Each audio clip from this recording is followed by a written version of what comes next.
it's Megan Simple Rona. So, ang pag-usapan natin ngayon guys, itong tungkol sa bonus program. So, ito is napakagandang tools, no? Monetization tools dito sa mundo ni Meta. Kung ito po ay ma-unlock natin, makuha natin itong tools.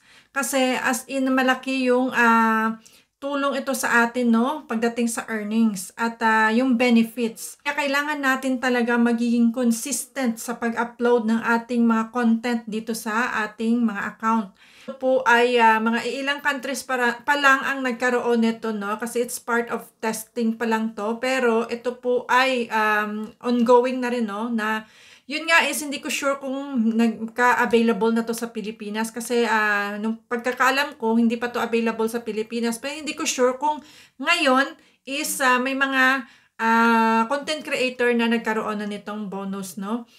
At yun nga is hindi ko lang din sure dito sa Europe kung meron na rin kasi USA, Canada and ilang countries pa lang ang nagkaroon nito.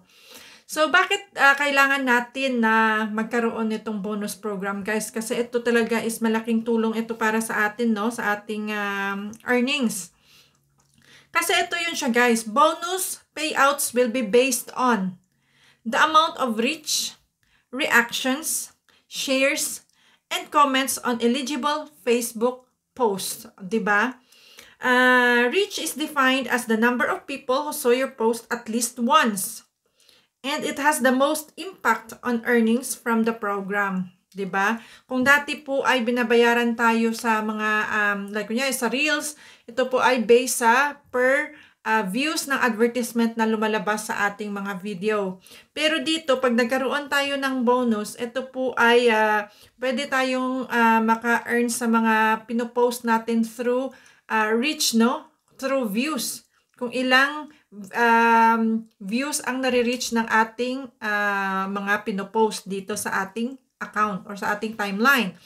At ito din po ay based na rin sa reactions, sa shares, comments, no? O, ayan. And ang sabi pa dito is, yun nga sabi niya is malaki ang impact ng earnings dito, no? Sa mga nabanggit natin. At ito ay eligible content include photos, texts, live video, short and long form video, and any other public content except for reels and stories. So maganda talaga to guys na magkaroon tayo nito kasi alam nyo, pag tayo po ay nag-post ng ating pictures, ayan, pwede natin magamit itong bonus, no? Makaka-earn tayo through pagpo-post lang ng pictures. Sa pag-post ng text, yung mga quotes or mga jokes dyan na yung mga pinopost natin sa ating timeline na yung mga quotes na sinusulat natin or kung ano ba yung nilalaman ng utak ninyo, no? Ayan. And ito, live videos. Sa live video, pwede rin natin magamit itong bonus. At sa short and long form videos, like in-stream ads in short, no? So, malaki talaga ang impact nito sa ating earnings, no? Sa ating mga pinopost dito sa ating mga timeline. Na kung dati, ito, na-proof ko na rin, kasi ito, even short video, no? Less than 1 minute video, nagkakaroon siya ng advertisement.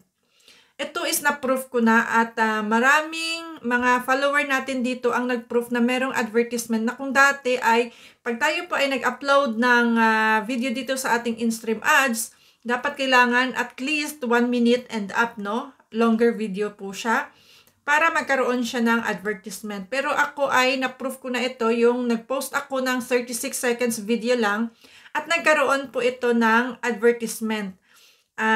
Yes, na-proof ko yan at sa ating mga follower dito, no? Na which is maganda po siya. Kasi minsan pag wala kang maisip na, alam mo yung video, no, na i-post, kahit ano ka lang dyan, mag-joke ka lang ng konti, kahit hindi pa yan abutin ng 1 minute, at least meron kang update sa iyong timeline, magkakaroon ng advertisement, merong earnings, diba? So, napakaganda. Plus, pag meron ka pang bonus, no, na tools, so, ito talaga is malaki ang tulong dito sa ating earnings. At yun nga is, kung wala kang maisip na para gumawa ng vlog, So, pwede kang mag-live kasi through live, pag ikaw po ay monetize sa live, o mayroon kang earnings din dyan. So, kung ikaw po ay, like kunyari, sa iyong mga photos, no, pa-selfie-selfie ka lang, merong makaka-earn ka, o 'di ba? So sipagan pa natin guys ang paggawa ng engaging content at lalo na yung good quality content. Yung sinasabi ko dito yung good quality content, lalong-lalo na yung resolution ng ating mga video guys. Yun bang hindi madilim, hindi siya blurry. At least no, kahit ito po ay ang content hindi naman siya ganun ka engaging, pero at least kung maganda naman ang resolution ng ating video, ito po talaga is recommendable ni Meta, no? Pag maganda yung resolution ng ating video. At hindi naman lahat ng engaging content is na-recommend, nakakuha ng magandang views, no? Kasi minsan, yun nga yung sinasabi ko dito na minsan pag yung video mo na walang ka-effort, yun pa yung nagva-viral, no?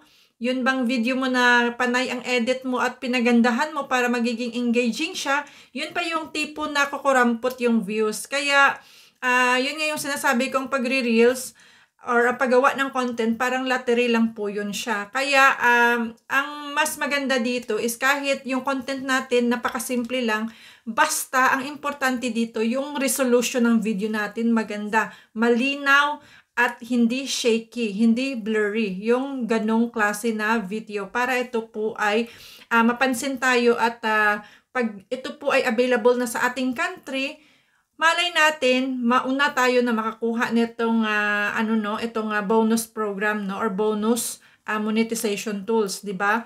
Kasi talagang maganda talaga 'to, guys. Kaya yun, sipagan lang natin guys at gumawa tayo ng magandang quality na video. Yun lamang guys, at kung video kong ito ay nakapagbigay information sa inyo, please share para malaman din ng iba at don't forget to follow me, Simply Rona, for more. Thank you for watching and see you in my next one. Bye!